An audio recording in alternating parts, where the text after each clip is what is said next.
दोस्तों, हमारे देश में अच्छे पढ़े लिखे लोग भी कानून की छोटी छोटी बातों से अनजान हैं। इसी कारण एक इंसान को समस्याओं से जूझना पड़ता है और कभी कभी इतनी हानि उठानी पड़ती है जिसकी भरपाई करना बहुत मुश्किल हो जाता है। नमस्कार, मैं हूं प्रभात परवाना। कानून कवरेज के इस खास शो में आपका स्वागत है। मेरे साथ सीट पर हैं सुप्रीम कोर्ट के अधिवक्ता श्री आर.के. शर्मा जी। शर्मा जी कानून कवरेज सीरीज के लेखक हैं। यह पुस्तक श्री नरेंद्र मोदी एवं हाई कोर्ट व सुप्रीम कोर्ट के जजों द्वारा अनुमोदित है। हम कानून कवरेज के इस स्पेशल शो में आपको ऐसी अनेकों ज्वलंत समस्याओं के प्रश्नों का जवाब देंगे, जैसे अपनी संपत्ति को दूसरे के कब्जे में जाने से कैसे रोकें, झूठे आरोपों से बचाव कैसे करें, नवविवाहिता झूठे दहेज के केस में फंसाए तो क्या करें, और पुलिस एफआईआर दर्ज करने से मना करे तो क्या करें। क्या मात्र आई लव यू कहना जेल जाने का आधार बन सकता है। लिव इन रिलेशनशिप कब लीगल मानी जाती है। क्या कोई रेप पीड़ित महिला 1 वर्ष बाद भी एफआईआर दर्ज करा सकती है।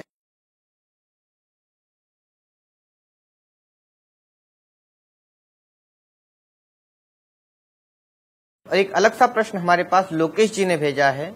ये रोहतक से हैं और ये पूछना चाहते हैं कि खाप पंचायत बनाम सुप्रीम कोर्ट, इन दोनों में से कौन बड़ा है। ये भी बड़ा है यार, एक अजीब अपहजर्ड क्वेश्चन है ये। जी जी। खाप बनाम सुप्रीम कोर्ट। सुप्रीम कोर्ट एक एपेक्स कोर्ट है जो लॉ और जस्टिस दोनों को रिप्रेजेंट करता है। जी। खाप नैतिकता को रिप्रेजेंट करती है। जी ठीक है। नैतिकता और कानून गाड़ी के दो पहिए हैं जो एक ही दिशा में जा रहे हैं लेकिन आपस में मिलते नहीं हैं। बिल्कुल।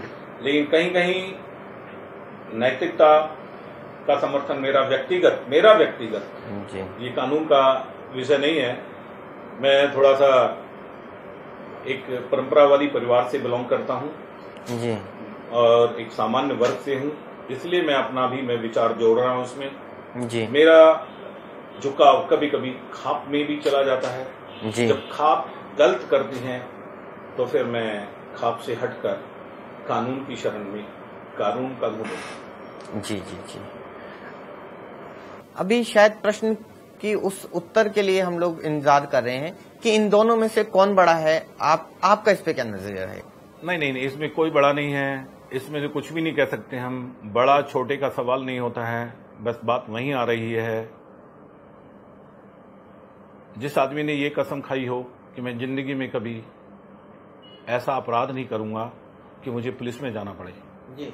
मैं कोई ऐसा अपराध नहीं करूंगा मुझे कानून में जाना पड़े जी।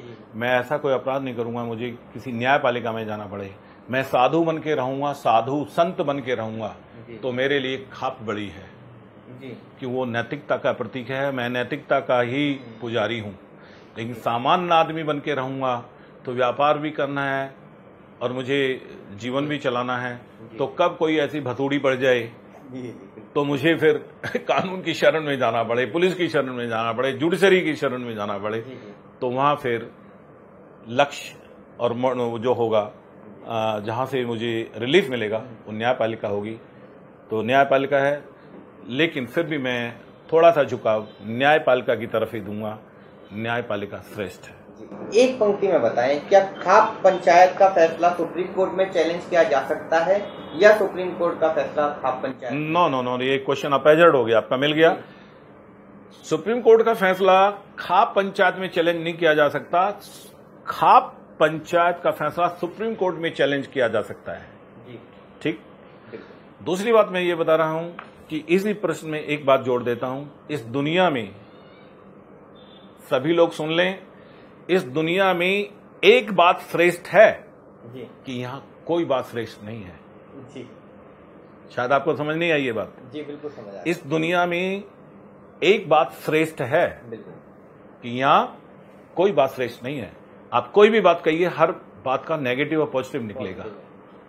जब कितनी भी बुरी बात है उसका भी हम पॉजिटिविटी निकाल लेते हैं। तो इस दुनिया में कोई बात श्रेष्ठ नहीं है, यहां सब बात श्रेष्ठ हैं। कहीं ना कहीं हर श्रेष्ठता में से भी कुछ ना कुछ नेगेटिविटी, नकारात्मकता, और नकारात्मकता में भी कोई ना कोई पॉजिटिविटी निकल के आती है। जी। आइए मनोज झा जी का प्रश्न लेते हैं। ये बिहार से हैं और ये पूछते हैं कि क्या बाल अपराध कानून को आजकल गलत हथियार के रूप में इस्तेमाल नहीं किया जा रहा है? हाँ, बिल्कुल किया जा रहा है। मजे की बात बता रहा हूं कि जुडिशियल जस्टिस में जुवेनाइल बोर्ड में आपको मालूम है क्या है? जो ये अपराधी जेल काट के जाते हैं, छुरी मार के जाते हैं, जेब काटने वाले हैं, कितना रेप करके जा रहे हैं, रिमांड होम में इनको कहा जाता भाई सुबह 5 बजे उठाओ, फ्रेश कराओ, नहलाओ, 2 अंडे 300 ग्राम दूध दो, योगा कराओ, भगवान करे गरीब के सारे बच्चे पहुंच जाए वहीं। समझ रहे मेरी बात? निर्भया कांड में भी यही जुवेनाइल में जब एक बात बताइए, जुवेनाइल में एक भिकमंगे लड़के, एक चर्चिए, वो जेब कतरे वो, और जब उनको ये मालूम है कि 300 ग्राम दूध और अंडे मिलेंगे, दोपहर को हमें एक पोषक खाना मिलेगा, योगा की भी मिलेगी, पढ़ाई भी मिलेगी, सब कुछ मिलेगा, कौन नहीं जाना चाहेगा? बिल्कुल ठीक है। अब वो याद आ रहा है मुझे, रवि गंगवाल वाला कांड 2012 का है। रवि गंगवाल ने 9 जुलाई को मर्डर करता है जी। मेरे कानून कवरेज में आया हुआ है। 9 जुलाई को मर्डर किया, 12 जुलाई को पकड़ा जाता है जी। जब पुलिस उससे पूछती है, कहता है कि मैंने 2 मर्डर पहले भी कर रखे हैं जी। और ये मर्डर जो मैंने किया है पहले वाले मर्डरों का गवाह था, इसलिए मर्डर किया है। और 17 जुलाई को मेरा जन्मदिन है जी। मैं 18 का कंप्लीट हो जाऊंगा, इसलिए 6 दिन पहले 7 दिन पहले मैंने मर्डर कर दिया है, नहीं तो 7 दिन बाद में आईपीसी में एडमिनिस्ट्रेट किया जाऊंगा और अभी मैं जुवेनाइल में एडमिनिस्ट्रेट किया जाऊंगा और जाके रिमांड होम में ना कोई मुझे मारेगा ना पीटेगा। और 6 दिन अगर और रह गया, 7 दिन और रह गया तो फिर मेरे पे बजेगा, क्योंकि मैं अडल्ट में आ जाऊंगा। 302 भी लग जाएगी। 302 लग जाएगी और आज मुझे 302 लग नहीं रही है। जी बिल्कुल। जब आदमी के दिमाग में इतना खुराफाती बच्चे हो जाएं, जब उनको ये प्लानिंग पता लग जाए और जब वो जेब काटने के बाद में एसएचओ को बोलते हैं, ओए you don't know to whom you are talking. आपको सोनू गुजर जी। साउथ दिल्ली का, बिल्कुल बिल्कुल, जिसने इंस्पेक्टर क्राइम को बोला था तेरी तो औकात क्या है, तू मुझे थप्पड़ मार के तो दिखा तेरी ना वर्दी उतरवा दूं। क्यों? कि उसको मालूम था कि मैं जुवेनाइल हूं, मुझे ये क्राइम इंस्पेक्टर पीट नहीं सकता। और वो उसे उत्तेजित करना चाह रहा था जानबूझ के, इंटेंशनली, मेलाफाइडली, कि वो उत्तेजित करे, मीडिया के सामने पीटे, क्योंकि मीडिया का कैमरा लगा हुआ था। जी जी। जहां इतना खुरापाती अगर बच्चे हो जाएं, जी बिल्कुल। और तो बताइए उस देश में क्या होगा अगर 1000 लाख बच्चे मिलकर कोई आदमी उनको चलाने वाला शातिर हो जाए और लाख बच्चों को इकट्ठा कर ले और उनके हाथ में बम और बंदूक दे दे, तो क्या तुम जुवेनाइल में, रिमांड होम में उन्हें 2 अंडे 300 ग्राम दूध पिलाओगे? जी जी, सही बात है। गलत लेकिन के रूप में प्रयोग हो रहा है।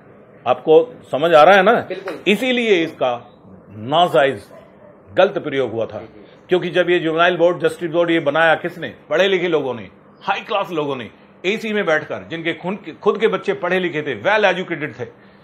उन्होंने सपना देखा था कि झुग्गी झोंपड़ी में रहने वाले वो मजबून और मजबूर वो बच्चे, भूखा करते क्या नहीं करता, वो छीनेगा, झपटेगा, दोनों ही तरफ की बात है। बिल्कुल। और फिर वो एक बार रिमांड होम में जाएगा, दूसरी बात वो पक्का शातिर बन के आएगा जेल में से जब आएगा।